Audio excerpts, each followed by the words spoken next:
Sige, tapusin nyo na yung merienda nyo. Aabutan tayo ng lunch dyan. Or working session tayo. Gusto kong, the usual, ang procedure ko, I say a little something to set the tone para yung mga tanong natin ay mas swak sa pangangailangan ng author. Meron akong dalawang observation na take off ko yung mula sa yung session natin kay Andrea. Yung una, what is important? In the end, yung good writing pa din, no? From there, yung observation na walang nagbabasa, nung nakaraang 2 years ago, na magkakaroon ulit ng bago, yung biyaheng panulat ng mga writers in Filipino na walang pera na tour sa Pilipinas. Alam mo, sila Luwalhati, Ricky Lee, and ako, pumipirma ng mga librong gula-gulanit. Ibig sabihin, nagbabasa, walang pambili. No? Mula doon, may isa pa akong sana tinanong nyo kanina eh. Yung very subtly, ano ang binabargay niyang libro? Yung binanggit sa mga.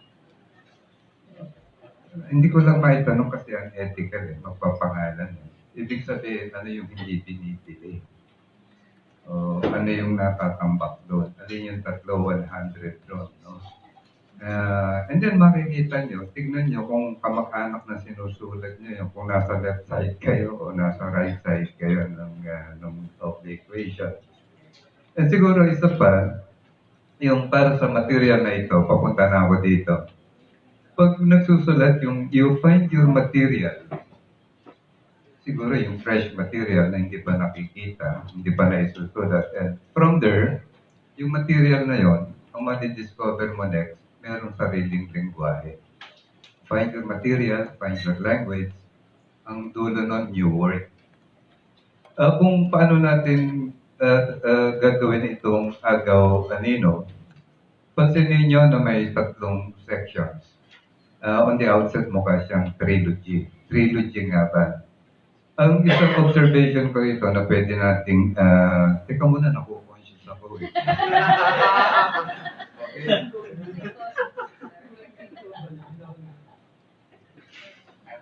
Okay. Yung kanyang, yung ini-negotiate natin dito, yung generation nyo, nasa end of printing, and maybe we might as well consider what would be the next literary form that is evolving right now, yung mga ganon. So gusto kong tignan ito yung work in transition, meaning papunta sa multimedia. Tapos yung project niya na makikita naman natin dito, yung from realism to postmodernism. So kaya yung natutuwa ako sa 3 project niya. Kung titignan ko siyang trilogy, hindi ko siya maintindihan. So paano ko siya titignan?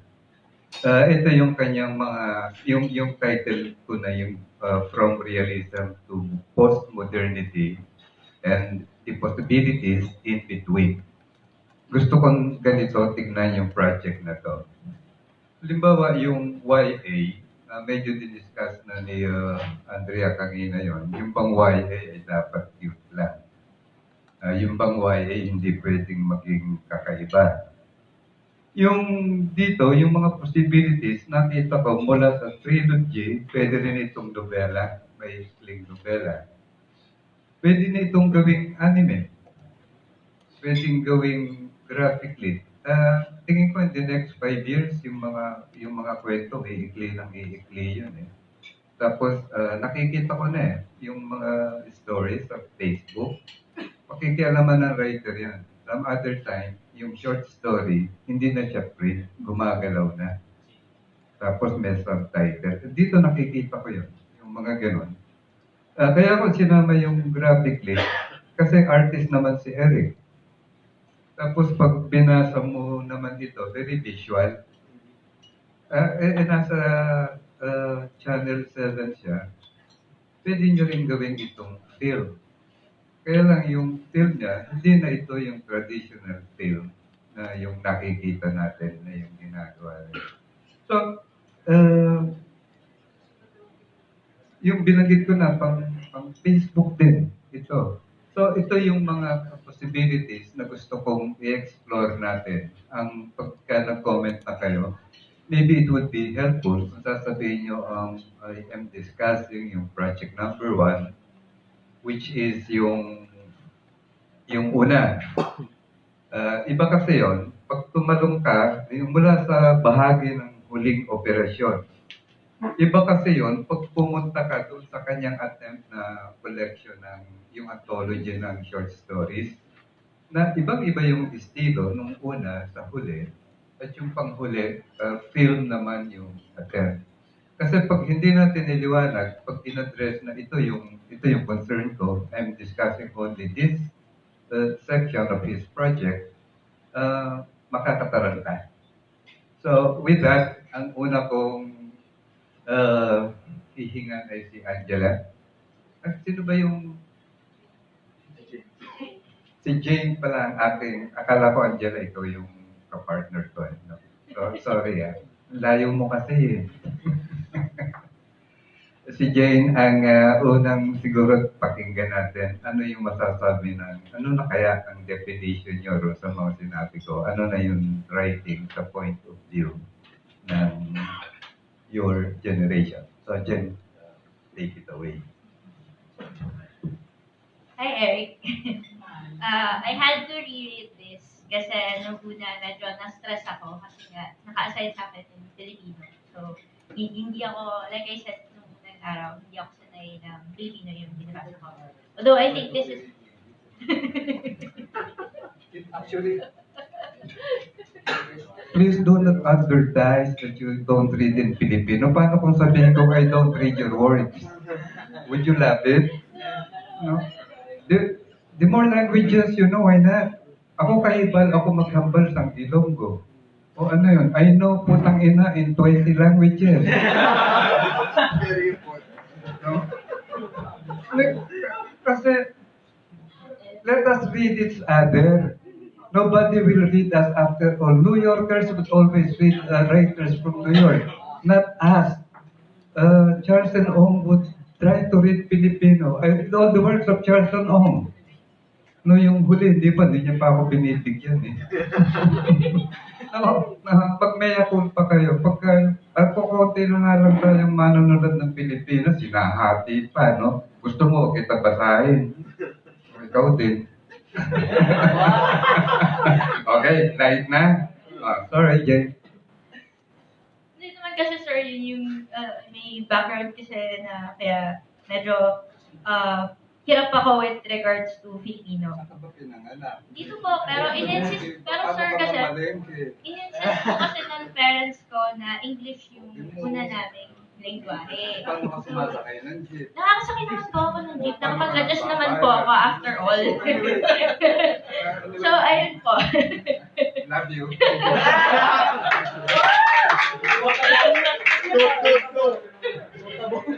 Go sa Twitter yun. Ito, maganda to.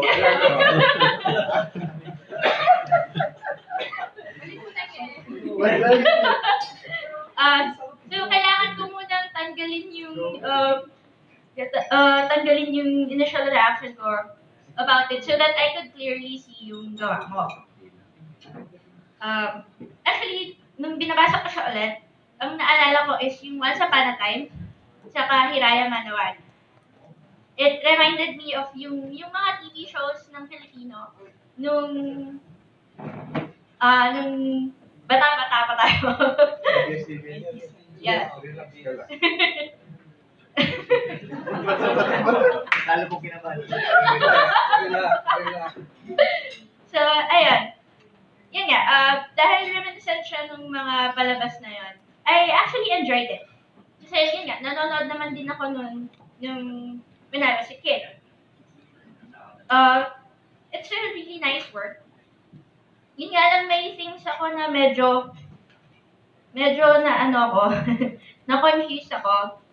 Like, for instance, yung dun sa last part, although I'm guessing yun naman yung intention na tawag dyan, hindi mo malaman kung sino talaga yung namatay.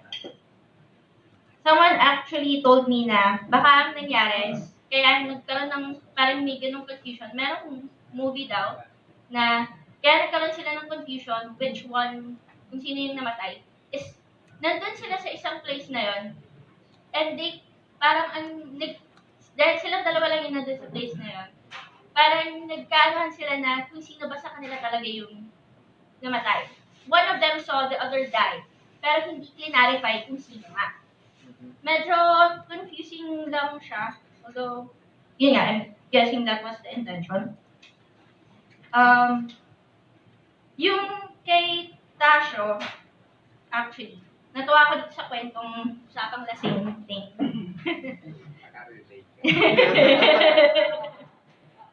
Nagiinuman naman yung mga pinsan ko sa may amin pag nandun sila. So, kind of.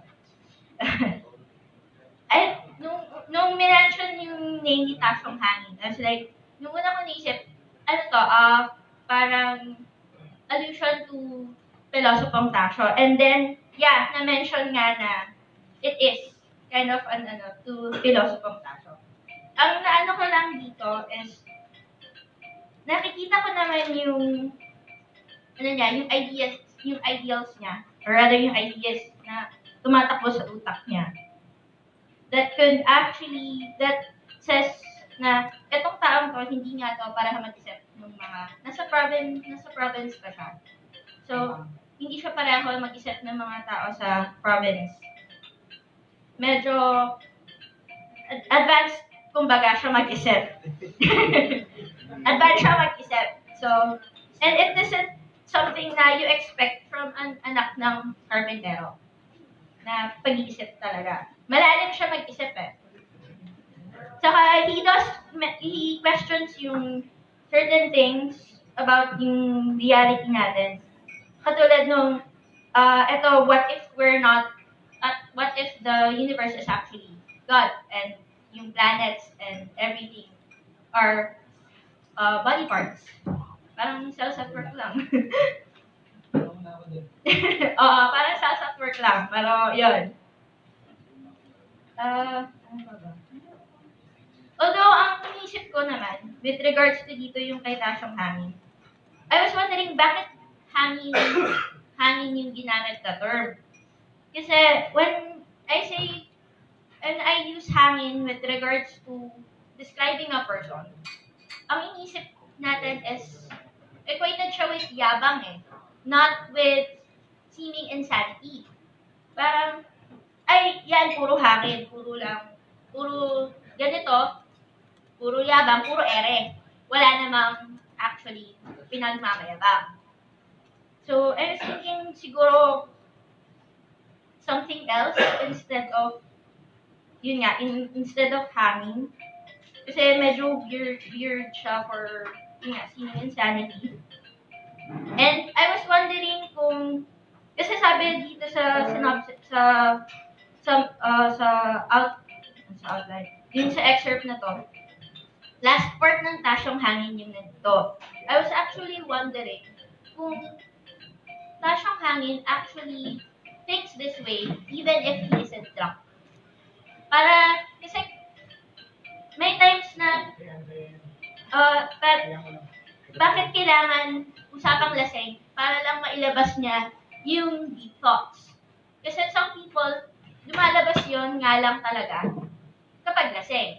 So I was wondering, if kung yung taong to, ganun ang tingin sa kanya, parang siraulo ang tingin sa kanya ng mga tao sa paligid niya, hindi lang siya nagsasalita ng ganun pag lasing siya. Gusto kong makita yung instances na ganito yung philosophy niya, yung ideals niya, na hindi siya lasing. Kasi parang, if he is seen as the town crazy or something to that effect, kailangan, parang pag normal siyang, hindi siya inebriated, may siya. Ganun pa rin siya mag-isip, ganun pa rin siya magsalita. Talagang, ay ano ba tong weirdo na to? Bakit ganyan siya? Bakit ganito tong karpintero na to? Kung maka ang lalim or out of this world yung ano niya. Kasi nga, yun nga, parang this part dun, parang the same kind of lesson, yung credibility nung concept mo na this is a person ahead of his time. Na, kasi nga, lasing nga lang eh. Parang, affected lang yung thinking processes niya because of the alcohol. And then, yung sa bandang last part,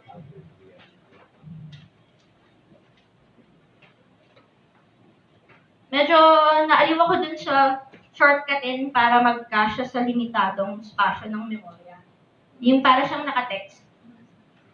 Text, ano siya. It was pretty cool.